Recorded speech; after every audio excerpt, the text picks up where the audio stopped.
Bharatiya Janata party જ્યારે 2014થી આવી અને આજે 2026 છે ત્યારે એની જે વિદેશ નીતિ નિષ્ફળ રહી છે।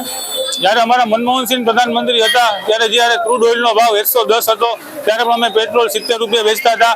અત્યારે પણ ક્રૂડ ઓઇલનો ભાવ એટલો જ છે હોવા છતાં પણ ભારતીય જનતા પાર્ટીની નિષ્ફળતાના હિસાબે આજે પેટ્રોલ 100 રૂપિયાને વટાવી ગયું છે।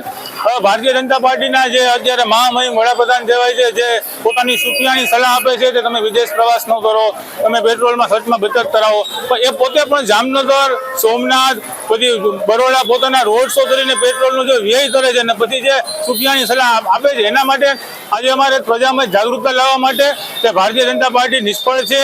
110 ક્રૂડ બેલર હોવા છતાં પણ પેટ્રોલનો ભાવ 100 રૂપિયા ઉપર છે। તો આમ જનતાને તમે ફાયદો અપાવો અને ગુજરાત સરકારને પણ મારી એક અપીલ છે કે તમે તમારા જે ટેક્સમાં ઘટાડો કરીને આમ જનતાને ફાયદો કરાવો। આ ભારતીય જનતા પાર્ટીની સંપૂર્ણ નિષ્ફળતા છે। બીજો વિરોધ અમારો નીટનો છે। નીટના જે 22 લાખ વિદ્યાર્થીઓ છે એનું પેપર ફૂટી ગયું છે। આ ભારતીય જનતા પાર્ટી દ્વારા 22 લાખ વિદ્યાર્થીઓના ભાઈ સાથે જે ચેડા કરવામાં આવ્યા હતા એના માટે પણ અમે આજે વિરોધ કરવામાં આવ્યું। નીટનું પેપર આજે પહેલી વાર નથી ફૂટ્યું, 4 વાર નીટનું પેપર ફૂટવામાં આવ્યું છે તો પણ આ ભારતીય જનતા પાર્ટી સુધરતી નથી। આગામી દિવસોમાં પણ જો આવા નવા કાર્યક્રમ રહેશે તો અમારા રાજકોટ શહેર યુથ કોંગ્રેસ દ્વારા નવા ચિંતિત કાર્યક્રમ કરવામાં આવશે।